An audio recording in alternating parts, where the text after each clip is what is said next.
امشب در 24 نگرانی ایران از نزدیکی عربستان سعودی و اسرائیل. وزارت خارجه جمهوری اسلامی گفته توافق احتمالی به ضرر صلح و ثبات منطقه است. 3 برابر شدن صادرات نفت ایران به چین در 3 سال گذشته. وبسایت اکو ایران میگه تهران تا 300 میلیون دلار در ماه به پکن تخفیف میده.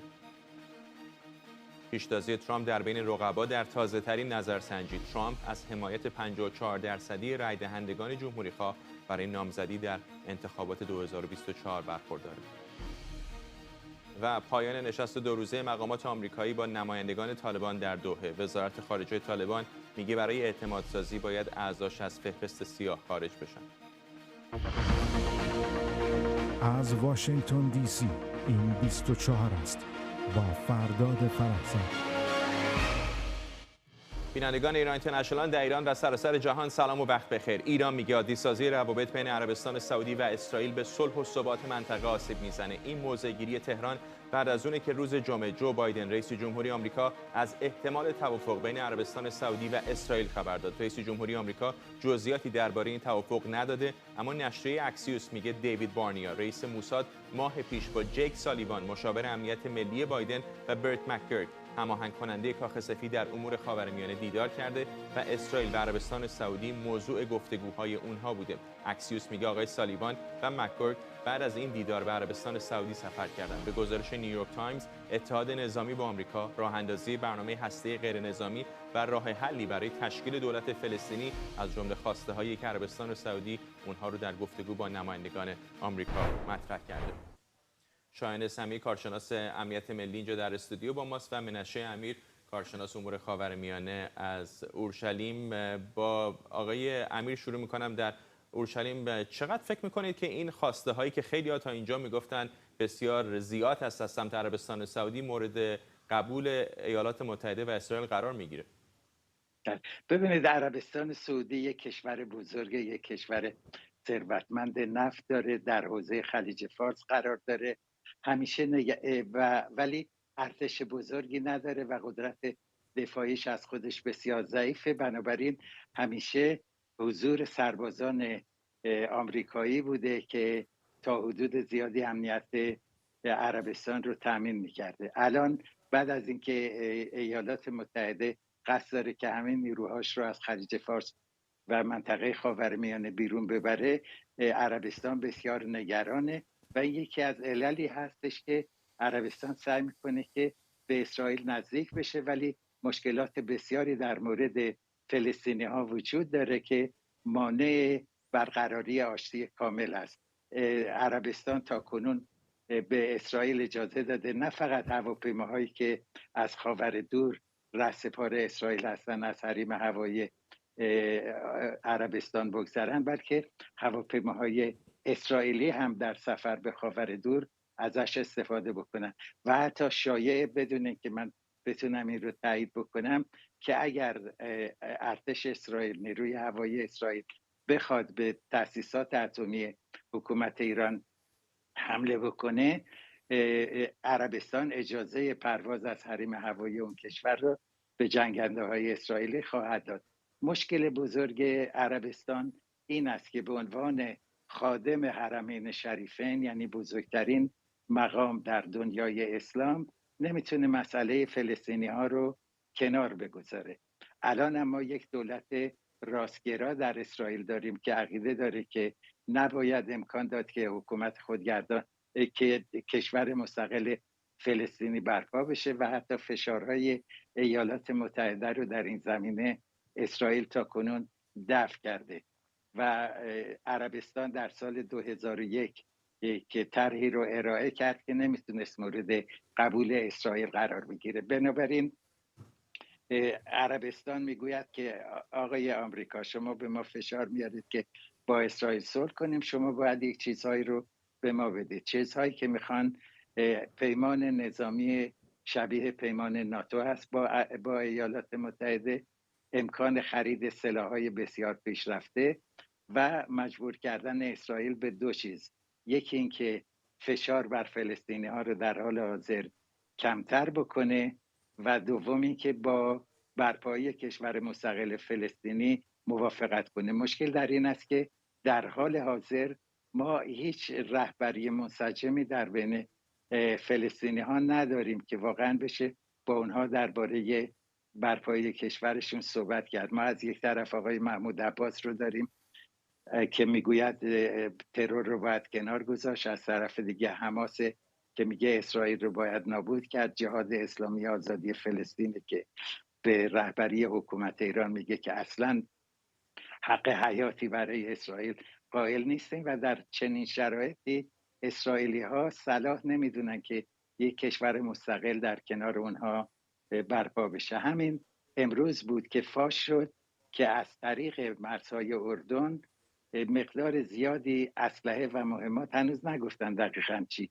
اسلحه و مهمات وارد کرانه غربی شده که اینها رو گرفتن و این یادآور دستور 3-4 سال پیش خامنه‌ای هست که گفت همون گونه که ما موفق شدیم به نوار غزه اسلحه وارد بکنیم، باید همین کار رو در مورد کرانه غربی هم بکنیم که این برای امنیت اسرائیل بسیار بسیار خطرناکه، به خاطر اینکه کرانه غربی در فاصله 2-3 کیلومتری از فرودگاه بین‌المللی اسرائیل قرار داره.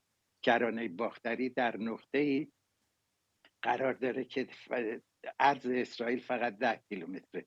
اینها خیلی باعث نگرانی در اسرائیل و من در حال حاضر بعید میدونم که پیشرفت در حدی باشه که بشه قرارداد صلح آشتی رسمی بین عربستان و اسرائیل به وجود بیاد، ولی بسیار احتمال داره که دو کشور موافقت کنن که محرمانه بسیاری از همکاری هاشون رو گسترده تر بکنن. مثلا اسرائیل از نظر اطلاعات نظامی بسیار بسیار قوی است، بسیار قوی تر از ایالات متحده در منطقه و این میتونه به عربستان بسیار کمک بکنه که از ترس و نگرانی که نسبت به حکومت ایران و حمله های ناگهانیش داره تا حدودی رهایی پیدا کنه.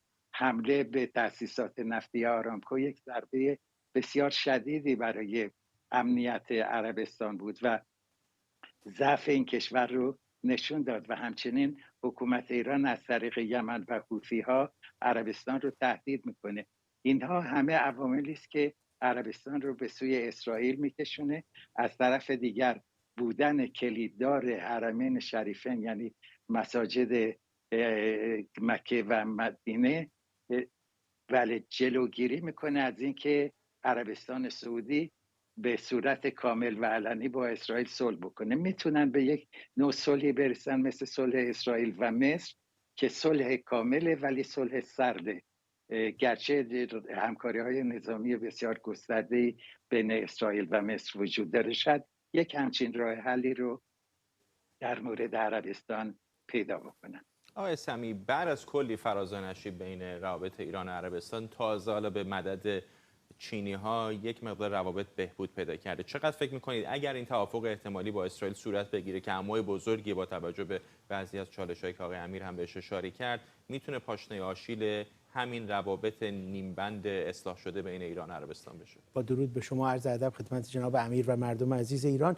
نکته بسیار جالبی رو اشاره می‌فرمایید. بله، این امکان وجود داره که عربستان، حتی همین امروز رویترز هم همین خبر رو داد که جمهوری اسلامی میگه نزدیکتر شدن یا اعلام همکاری یا روابط عادی بین اسرائیل و عربستان باعث خطر در منطقه هست. جمهوری اسلامی فقط خطر برای خودش میبینه در اون منطقه، اگر نه برای منطقه خطر اونچنانی در بر نداره. اما مسئله‌ای که الان وجود داره و این طرفین رو داره به طرف هم سوق میده این هست که در امریکا، دولت امریکا نیازمند به یک عملکرد بزرگ خارجی هست.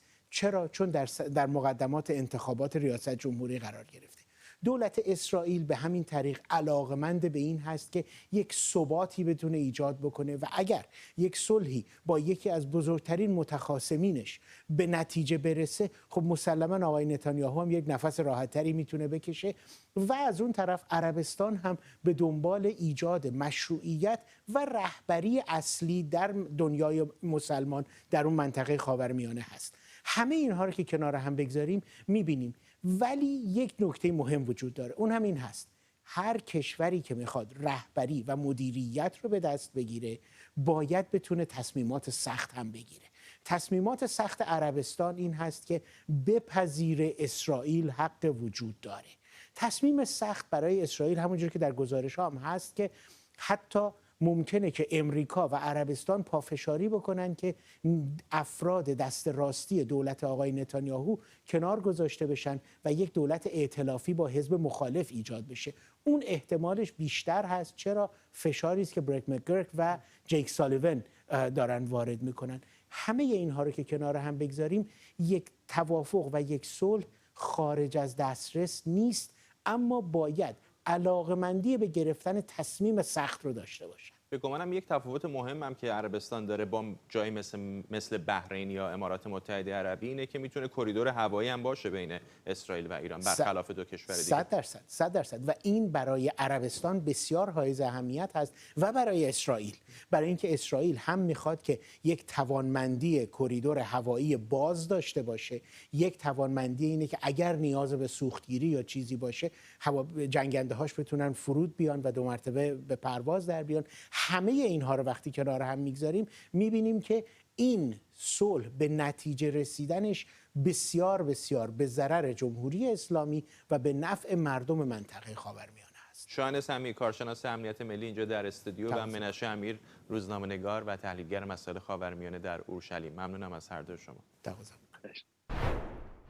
تایمز اسرائیل میگه مناقشه بر سر ادعای حقوق انحصاری میدان گازی آرش که 2 کشور عربستان و کویت نامش رو الدوره گذاشتن به چالشی جدی در روابط عربستان و ایران تبدیل شده. ریاض هم در این باره حمایتش رو از موضع کویت اعلام کرده. در همین حال جواد اوجی وزیر نفت ایران گفته تهران به دنبال مسیر مذاکره و تفاهم با همسایگانش بوده اما هیچ گونه نقض حقوقش رو تحمل نمیکنه. این اظهارات واکنشی به وزیر نفت کویت که هفته پیش گفته بود کشورش حفاری و تولید در میدان گازی رو بدون انتظار برای توافق مرزی با ایران آغاز میکنه. پیشتر کویت بعد از اعلام آمادگی ایران برای آغاز حفاری در این میدان تهران رو برای دور دیگری از مذاکرات در مورد مرزهای دریایی دعوت کرد.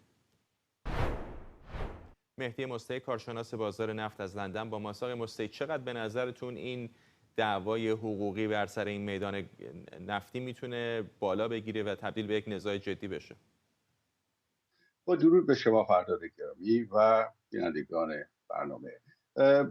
من میتونم بگم که با در نظر گرفتن نکته قبلی، صحبت قبلی که داشتیم، این میشه دومین موضوعی که بین این روند عادی‌سازی رابطه بین عربستان سعودی و جمهوری اسلامی داره ایجاد اشکال میکنه و این خب اون مسئله که بین اسرائیل هستش این مسئله کاملا سیاسیه، ولی اینجا این در این مورد مشخص بیشتر موضوع تکنیکیه. من واقعیتش این هستش که تونستم از سمت شرکت کویتی تونستم یک نظر اجمالی داشته باشم به اون طرح گرافیکی که از این بستر یا این ذخیره آرش هستش و به واقع به عنوان آبهای کم عمق یک مقداری کار سختیه و ریسکش بالاست. برای همین هم هستش که هر دو تا شرکت، یعنی شرکت نفت کویت و هم شرکت آرامکو، هر دو به دولت‌هاشون گفتن که ببینید هر توافق سیاسی که میخواید داشته باشید نسبت و یا حقوقی میخواید داشته باشید نسبت به این میدان گازی نفتی، این مال خودتون هستش، ولی به هیچ عنوان به دلیل حساسیت و ریسک‌های بالای حفاری و استخراج نفت و گازی که هستش پای شرکت‌های ایرانی به این حوزه باز نشه، چون میدونن که ریسک رو بالا میبره و میدونن که هزینه استخراج رو بالا میبره و این موضوع اصلی امروز بازار هستش. یعنی اگر این هزینه بره بالا شاید دیگه مقروم به صرفه نباشه اصلا، نه برای کویتی ها و نه برای آرامکو که این رو بیارن بالا و به بازار ارائه بدن. برای همین هستش که اصرار دارن که شما کارهای حقوقی خودتون رو بکنید، کارهای سیاسی خودتون رو بکنید، ولی اجازه ندید که اینها شرکت‌های نفتی ایرانی وارد بشن. و ببینید موزل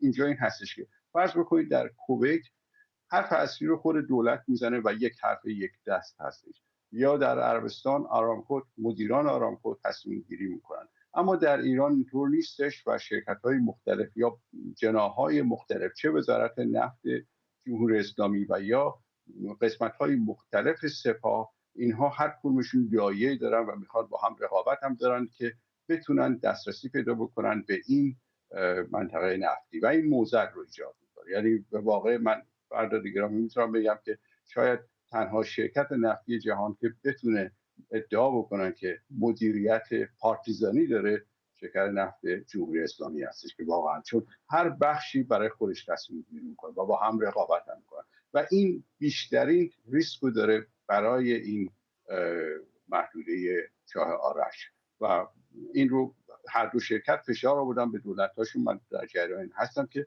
گفتن تصمیمات حقوقی و سیاسی با خودتون، ولی به لحاظ تکنیکی اگر ریسک بره بالا ما کنار میریم از این کار. ممنونم از شما. مهدی مصطفی، کارشناس بازار نفت از لندن. شرکت‌های رصد کننده داد و ستد نفت میگن صادرات نفت ایران به چین در 3 سال گذشته 3 برابر شده. این ارزیابی همزمان با گزارش وبسایت اکو ایران که گفته جمهوری اسلامی نفت ایران رو با حدود 300 میلیون دلار تخفیف ماهانه به چین میفروشه. مؤسسه کپلر هم میگه صادرات نفت خام ایران از روزانه 324 هزار بشکه در سال 2020 به 770 هزار بشکه در روز در سال 2022 افزایش یافته، اما به گفته این مؤسسه از شروع سال 2023 تا ماه پیش ایران به صورت میانگین روزانه 1,100,000 بشکه نفت به چین صادر کرده. فرید صفری، پژوهشگر در مؤسسه مطالعات انرژی آکسفورد از تورنتو، با مسابقه صفری، فارغ از این تخفیفی که جمهوری اسلامی گفته میشه داره به چینی ها میده، چقدر این افزایش 3 برابری صادرات نفت ایران به چین نشان از این داره که به شکلی بالاخره ایران موفق شده تحریم‌های آمریکا رو دور بزنه؟ ببینید این افزایش صادرات نفت ایران به چین با توجه به آماری که از تولید نفت در ایران داریم که ما همین مؤسسه آکسفورد تخمین زده حدود 2.9 میلیون بشکه در روز باشه در سال 2023 و همچنین این آمار صادرات به چین، متوجه میشیم که یه بخش مهمیش مربوط به اون نفت‌های سرگردان هست که در سواحل سنگاپور و آبهای آسیا بود و اینها رو تونسته ایران به شکل‌های مختلفی در واقع فروشش رو بیشتر بکنه به چین. این میتونه اشکال مختلفی داشته باشه، یا اینکه چین رو مجاب کرده باشه با قیمت پایینتری که ارائه میده ازش بخره به جای نفتی که از روسیه میتونه بخره، یا اینکه راههای جدیدتری و اون شبکه‌ای که میتونه با در واقع تغییرات پرچم‌ها و جعل و دستکاری مدارک و یک در واقع شبکه‌ای که بتونه به صورت تحریم ها رو در واقع بتونه دور بزنه و بیشتر بفروشه، این رو گسترده تر کرده باشه. همه این مجموع عوامل میتونه باعث شده باشه که این صادرات نفت ایران به چین افزایش پیدا کنه. و یه چیزی که مشخص است این است که این بخش عمدهش مربوط به اون نفت‌های سرگردان بوده. تخفیفی گفته میشه حدود 12 دلار برای هر بشکه دادن برای در واقع این نفت‌هایی که به چین فروخته شده و چین هم افزایش ظرفیت خودش رو داشته، اما در واقع پالایشگاهش متناسب رشد نکرده و داره ظرفیت استراتژیک خودش رو برای نفت بالا میبره. پیش بینی شده که در سال امسال و سال آتی هم در واقع تقاضا و هم عرضه برای نفت در بازار جهانی اضافه بشه و چین این رو پیش بینی کرده و بیشتر خریده در این مدت. اگر ما تقسیم بکنیم، یعنی همین 1,100,000 بشکه در روزی که ایران گفته میشه داره میفروشه و بیشترش هم در بازارهای آسیایی و همین گزارشی که 300 میلیون دلار هم تخفیف میدن در ماه، چیزی تقریبا به اندازه 10% قیمت نفت کمتر داره فروش میشه توسط ایران. همین که ایران بتونه 90% پول صادرات نفتش رو بگیره در شرایط فعلی با این تحریم‌های بین‌المللی برای جمهوری اسلامی توفیقی، اینطور نیست؟ بله، موافقم. و اینکه اونها دست به هر کاری میزنن که اون شبکه خودشون رو نگه دارن که به صورت به اصطلاح فلگ هاپینگ گفته میشه، یا پرچم پرانی، که معمولا با پرچم پاناما، لیبریا و کشورهای از این دست هست که استفاده میکنن از این پرچم ها برای نفتی که حمل میشه در اون نفتکش ها و در مبادی اون سیستم در واقع تشخیص خودکار رو خاموش میکنن. این شبکه باعث میشه که ایران بتونه اگه هزینه هم کرده باشه، همین حرفی که شما میگید، یعنی هزینه‌ای بکنه که بتونه این کار رو بکنه و ولو با قیمت کمتر برسونه با واسطه‌های مالزیایی که گفته میشه به چین، میتونه در واقع اون نفتی که داره رو آب بکنه و سودش رو ببره. یعنی در واقع این اقدام به نفع ایران هست ولو اینکه این تخفیف‌ها رو بده به چین. ممنونم از شما. فرید صفری، پژوهشگر در مؤسسه مطالعات انرژی آکسفورد از تورنتو. تازه‌ترین نظرسنجی نشون میده دونالد ترامپ برای کسب نامزدی حزب جمهوری‌خواه در انتخابات ریاست جمهوری 2024 از رقباش با فاصله بسیار زیادی جلو افتاده. این نظرسنجی که توسط روزنامه نیویورک تایمز و کالج سیانای ایالت نیویورک انجام شده نشون میده ترامپ از حمایت 54% رای دهندگان جمهوری‌خواه برای نامزدی در انتخابات 2024 برخورداره، در حالی که راند دسنتس رقیب و همحزبی ترامپ فقط حمایت 17% جمهوری خواهان رو با خودش داره. بر اساس این نظرسنجی بقیه نامزدهای حزب جمهوری خواه هم از اینجا هر کدام حمایت کمتر از 4% رای دهندگان جمهوری خواه رو به دست دارن. آرش غفوری کارشناس سیاسی اینجا در استودیو با ماست. فاصله زیاده، اینطوری نیستش که یکی مثلا 25 باشه آقای ترامپ 30 باشه، با فاصله زیاد آقای ترامپ پیشتازه.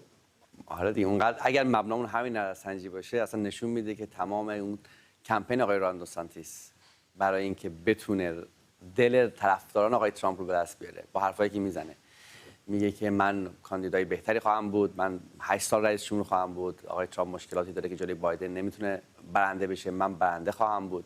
تمام این حرفایی که میزد، یعنی از روز اول کل کمپینش گذاشته بود که من این حرفا رو بزنم، رای دل طرفداران ترامپ رو به دست بیارم که بشم کاندیدای نهایی. ولی خب این نظرسنجی نشون میده که کلا شکست خورده.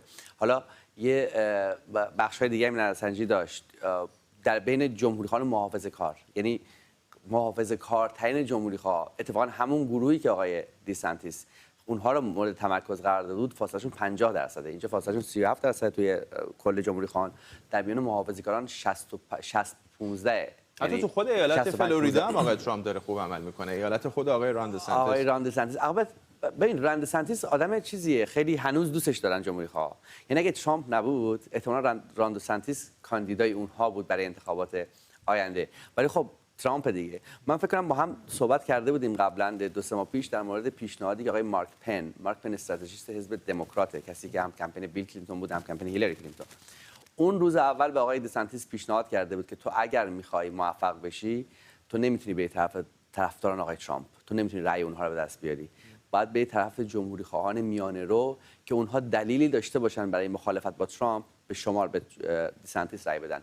و اتفاقا نظرسنجی هایی که مثلا توی ماه مارچ ماه اپریل انجام میشد نشون میداد فاصله اینقدر نیست، آقای دسانتیس بالای 30% هم تا حد 30% هم رسیده بود تو نظرسنجی. پدیده سورئالیه دیگه برای خود جمهوری خواهان. نمیدونم این مصاحبه اخیر کریس کریستیز رو دیدی یا نه که اونم میگه تصور بکنید احتمال وجود داره که در دور اول مناظره‌های انتخاباتی پیشتاز جمهوری خواهان روی صحنه کسی باشه که 4 تا اتهام فدرال علیهش مطرحه در 4 قلمرو قضایی مختلف، در نیویورک، در واشنگتن دی سی، در جورجیا و در فلوریدا.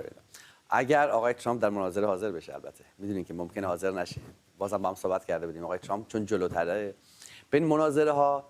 حالا ما تا 2 هفته دیگه مناظره اول برگزار میشه در میلواکی، باید ببینیم چه اتفاقی میفته. مناظره ها میتونه به برخی از این کاندیدای کمتر شناخته شده هستن، کاندیدایی که سطح ملی اسم کمتری دارن و کاندیدایی که به قول معروف پایینتر هستن یه توجهی بده. اون 15 دقیقه شهرت معروفی که تو آمریکا میگن رو به دست میارن. اون اولیش، به خصوص اون اولیش. آقای ترامپ احتمالاً میگه که اون دلیلی که برخی از مخالفینش میارن که چرا نمیخواد تو مناظره شرکت کنه، حداقل یه حرفایی زده ممکنه شرکت نکنه، ممکنه شرکت بکنه، اینه که خب خیلی بالاتره و اون مناظره دلیل نداره که خودش رو در معرض رأی افرادی قرار بده، در معرض رقابت کردن با افرادی قرار بده که از نظر خودش پایینتر هستن. حالا شاید از لحاظ کمپینی منطقی هم داشته باشه برای خودش، چون رأی طرفدارانش رو داره. اما هر کدوم از این کاندیدا مثلا ریک اسکات که خیلی خوب صحبت میکنه، سناتور ایالت کارولینای جنوبی، یا خانم نیکی هیلی که فرماندار اونجا بود توی ادمنستریشن آقای ترامپ هم بود، یا همین آقای کریس کریستی، بتونن یه حرفایی بزنن، صحبتایی بکنن که دل برخی از طرفداران جمهوری خواه رو به دست بیارن. ما موقع میتونیم ببینیم تو مناظرات نظرسنجی‌ها رأیشون میره بالا، بعد همینجوری که جلوتر بریم ببینیم چه اتفاقی میفته تا اولین کاکس که در آیووا برگزار میشه. حتی اگر بتونن خوب عمل بکنن، این نظرسنجی رو یه لحظه اومد پشت سرمون میدیدیم. دوباره برمیگم به همون سوال اولم، فاصله اینقدر زیاده که فکر کنم بهترین عمل رو هم انجام بدن، بهترین صحبت ها رو هم بکنن در خود مناظرات. چقدر میتونه به اونها کمک بکنه؟ 3%، 4%، 15% فاصله نگاه کن. آره 2 تا حرف هست اینجا. یک ادعا اینه که خب همچین فاصله ای رو قبلا هم وجود داشته برای کاندیداهای دیگه ای، مثلا هیلاری کلینتون در سال 2016 وقتی که رقیب سندرز میشه فاصلهش 40-45% بود به همین موقع اتفاقا. خود هیلاری کلینتون و باراک اوباما وقتی وارد انتخابات میشه 3-4% بیشتر چیز نداشته توی نظرسنجی. تو انتخابات سال 2000 سال که نظرسنجی سال 1999 فاصله که جورج بوش پسر داشت با رقباش، اون موقع اتفاقا آقای چیزم بود دیگه، آقای جان مکین هم کاندیدا بود که البته شکست می‌خوره. یادم نیست اینقدر بود فاصله. بله مخصوصا توی چیز که بود توی 2016 و 2012 که بود فاصله نفر اول با یعنی خانم هیلاری کلینتون وقتی وارد انتخابات میشه با رقباش. ولی یه نکته وجود داره اینجا، ترامپ فرق میکنه با همه. اون فاصله درسته که زیاده. این آقای کریسی وقتی وارد انتخابات میشه این یه حرف درستی هم میزنه، البته از لاد توی کاغذ میگه که خب این زمان من 6 ماه وقت دارم که بیام خودم رو نشون بدم و این فاصله هم چیزی نیست که جدید باشه و وجود نداشته باشه و ما تجربهش رو در گذشته نداشته باشیم، در گذشته داشتیم. حالا الان اینایی که مخالف آقای ترامپ هستن به این تاریخ رجوع میدن، به این سابقه تاریخی رجوع میدن، اما رقیبشون ترامپه. رقیبشون ترامپه که دل طرفدارای جمهوری خواه طرفدار ترامپ رو نمیشه همینجوری دزدید برای خودتون آورد. من میگم اونجلیکای مذهبی تفاوتشون بین ترامپ و آقای دسنتیس همین رأیی که 55-18 بهت گفتم در مورد محافظه‌کاران، یعنی محافظه‌کارترین آدم‌های حزب جمهوری خواه تفاوتشون 50%. یعنی دیسنتیسی که تمام کمپین تبلیغاتی خودش رو بر اساس این بود که رأی اونا رو به دست بیاره، از اونا کم بکنه، اونا رو که به دست نیاورد هیچی، از اون گروه‌های میانه رویی که به هر نحوی ممکن بود ترامپ رو دوست نداشته باشن می‌خواستن به دیسنتیس رأی بدن، با تندرویایی که حالا با اون دیدگاهایی که نسبت به جنگ فرهنگی تو آمریکا داره، رأی اونا رو هم از دست داده و خیلی از کسایی که کمک کنندگان مالی به حزب جمهوری خواه بودن و به آقای دیسنتیس به عنوان رقیب ترامپ نگاه می‌کردن که میتونه کمک کنه تو انتخابات، اونها هم کشیدن ازش بیرون. یعنی سابقه تاریخی درسته ولی رقیب ترامپ دیگه، یعنی ترامپ رو نمیشه راحت زمین زد. اگر همین آمارهایی رو که الان داریم می‌بینیم مد نظر قرار بدیم، وضعیت جو بایدن رو هم در نظر بگیریم، احتمال خیلی زیادی وجود داره که ترامپ دوباره رئیس جمهور بشه. احتمال که وجود داره بله، ولی بستگی به این داره که ما احتمال میگم نه به اینکه ریاضی خب همه چی احتمال وجود داره، میگم احتمال قابل توجهی وجود داره. من اگر خودم بخوام بگم هر کدوم از این کاندیدای دیگه حزب جمهوری خواه، اینایی که الان اسمشون مطرحه، در مقابل آقای ترامپ، در مقابل آقای بایدن شانس بیشتری دارن. این معنیش نیست که آقای ترامپ شانسش بالا شانس نداره، نه به هیچ وجه معنیش این نیست. اما شما وقتی میرین تو سطح ملی، اون چیزی که برای شما مهمه اینه که طرفدارای شما رأی بدن و طرفدارای رقیب شما کمتر رأی بدن. اینه که بازی رو تعیین میکنه و گروهایی که رأیشون سوینگه، یعنی رأیشون این ور اونور میره، یا موقع جمهوری خواه موقع دموکراته یا ایندیپندنتان مستقل ها، زنان حومه شهری که در انتخابات 2020 باعث پیروزی آقای بایدن شدن، اونها تکلیف انتخابات رو مشخص بکنن. برای اونها آقای ترامپ تو حزب جمهوری خواه خیلی میگم طرفدار داره ولی معلوم نیست که بتونه رأی اونها رو به دست بیاره.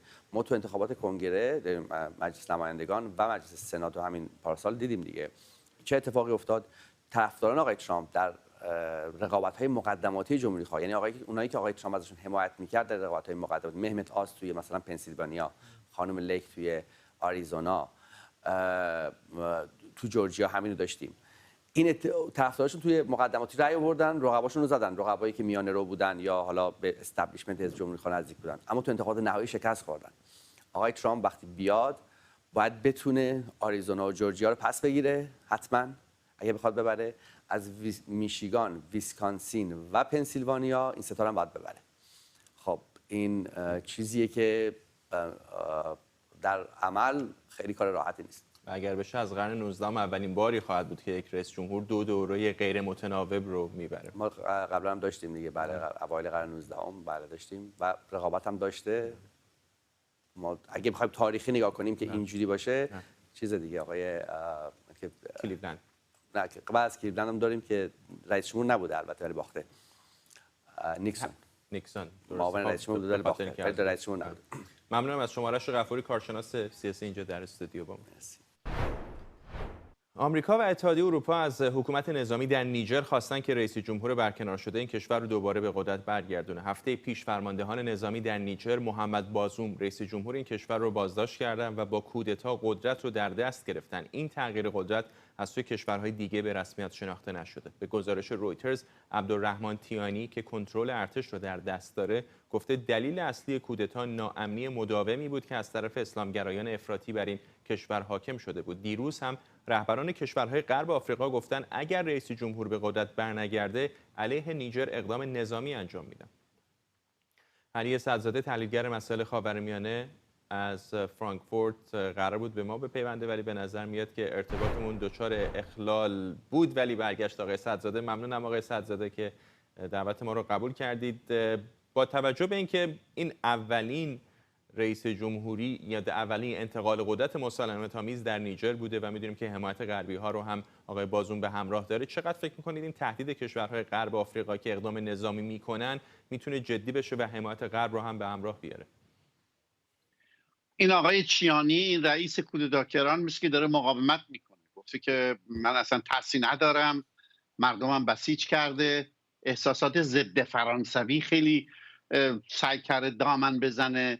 امروز به سفارت فرانسه حمله کردن، اونجا آتش زدن، نه تمام سفارت. و دولت فرانسه هم تهدید کرده که من دخالت میکنم و نمیدونیم به کجا میرسه. رئیس جمهور چاد رفته اونجا به نماینده همین کشورهایی که به اصطلاح تهدید دخالت نظامی کردن، یعنی سازمان اقتصادی اکوواکس مال غرب آفریقا، به میانجیگری از طرف اونا رفته چاد. تونسته با آقای رئیس جمهور مستعفی هم صحبت بکنه، نشستن، حتی روی یک کاناپه‌ای هم نشستن، با هم دیگه عکس گرفتن. خبرگزاری ها هم این عکس رو منتشر کردن. ولی از اون چیزی که سخنگویان کودتا در نیجر میگن، مثل این چیز ندارن، تصمیم عقب نشین ندارن، به خصوص این که طرفداری گروه واگنر روسی رو هم دارن.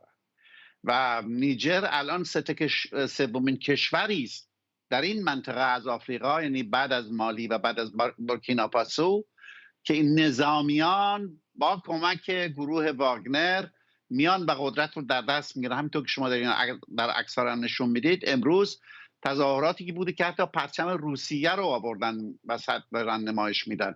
مثل این که روسیه تصمیم داره با این اقداماتی که توی این سه کشور کرده، اصولا در مرکز آفریقا قدرت استعماری سابق، یعنی فرانسه، نه تنها فرانسه، حتی آلمان رو هم بیرون بکنن. چون این نیجر تبدیل شده بود به یه محلی برای استقرار نیروهای آلمانی و فرانسوی.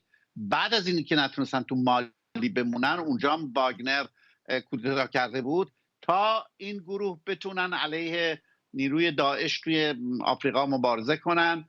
ولی مثل اینکه روسیه اجازه خیلی فعالیتی به این دو کشور نمیده. باید منتظر باشیم ببینیم. آقا ببینید، اصولا اصلا نیجر هم به سرنوشت مالی و بورکینافاسو گرفتار میشه، نه اوضاع خیلی شدید وخیم هست و همطور گفتم رئیس کودتاگران حاضر نیست دست از کارش برداره.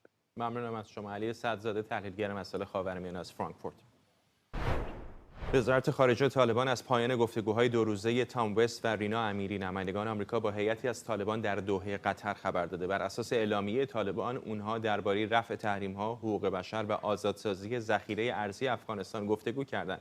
اعلامیه گفته هیئت 15 نفره آمریکا با طالبان درباره حذف نام سران این گروه از فهرست سیاه شورای امنیت، مبارزه با مواد مخدر و حفظ ثبات اقتصادی هم صحبت کردند. این دو مقام آمریکایی پیش از این در قزاقستان با همسایه‌های افغانستان درباره حقوق بشر، امنیت، اقتصاد و حمایت از زنان کشور گفتگو کرده بودند. برگزاری این نشست در آستانه دومین سالگرد به قدرت رسیدن طالبان انتقاد شدید مدافعان حقوق بشر رو به همراه داشته. وزارت خارجه آمریکا گفته این دیدار به هیچ عنوان نشانه به رسمیت شناختن طالبان یا عادی‌سازی رابطه با اونها نیست.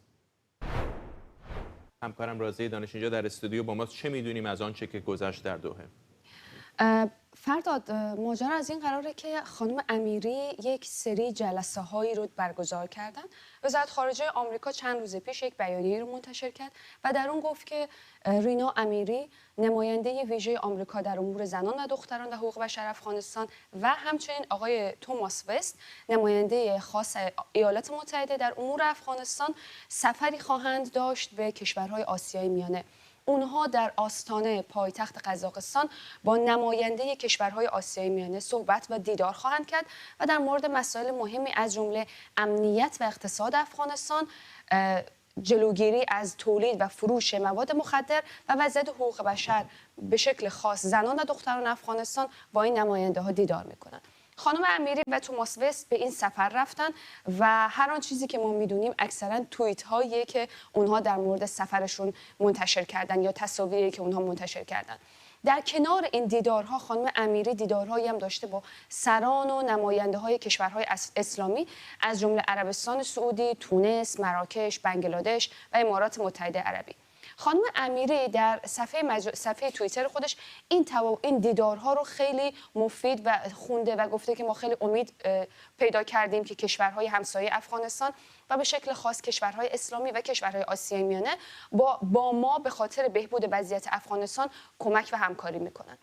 در کنار این سفر یک بخش مهمی از این سفر دیدار این دو نماینده مهم آمریکا برای افغانستان دیدار با نمایندگان طالبان بوده.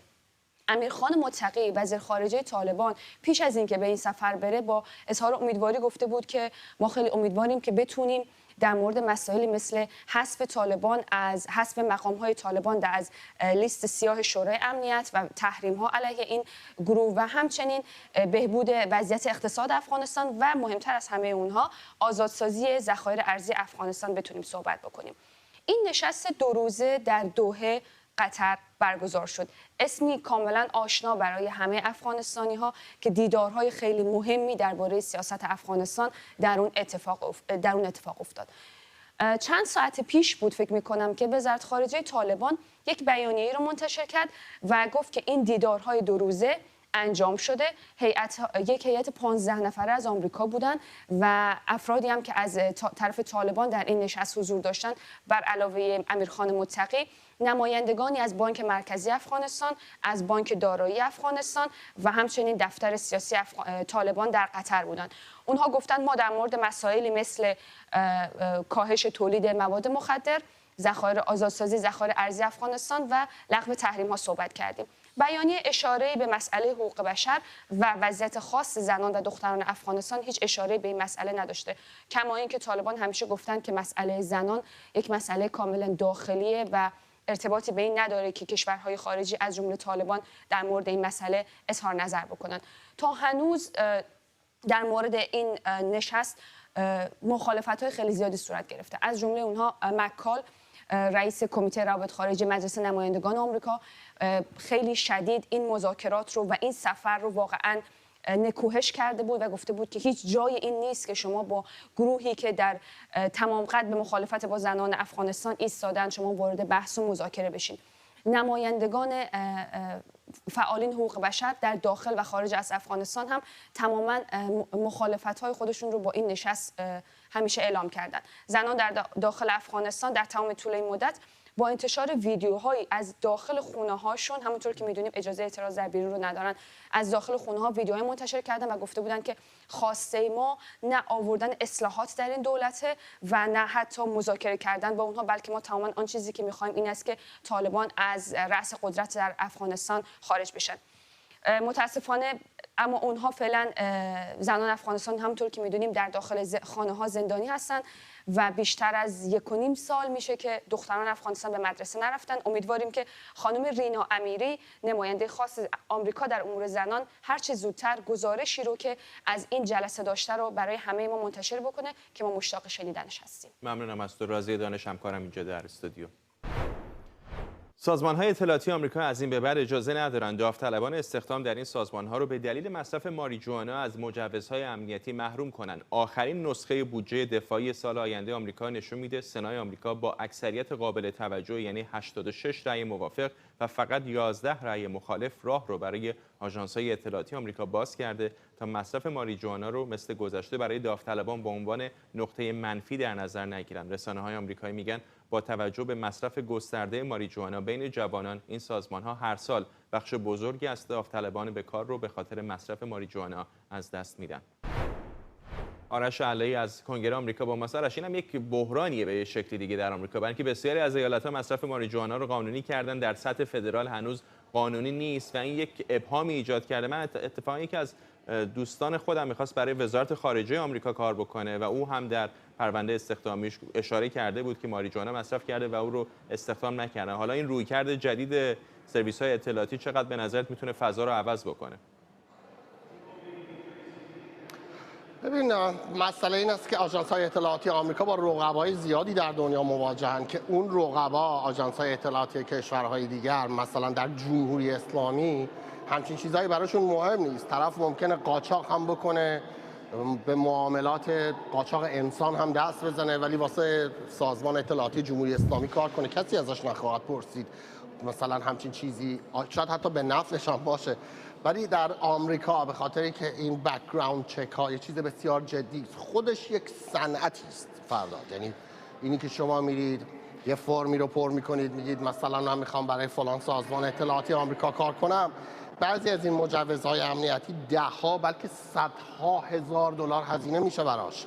یعنی واقعا بعضی وقتا شما وقتی اون فرم رو پر میکنید، می نویسید مثلا مدرسه رفته بودی تو لندن، مدرسه رفته بودی تو سنگاپور، تمام اینها رو آدم میفرستن فیزیکی برن چک کنن، برن سعی کنن در گذشته شما کندوکاو کنن، برن با هم کلاسی های شما در لندن یا سنگاپور پیداشون کنن، باشون صحبت کنن، ببینن مثلا آیا شما هیچ وقت نظرات ضد آمریکایی داشتید یا خیر.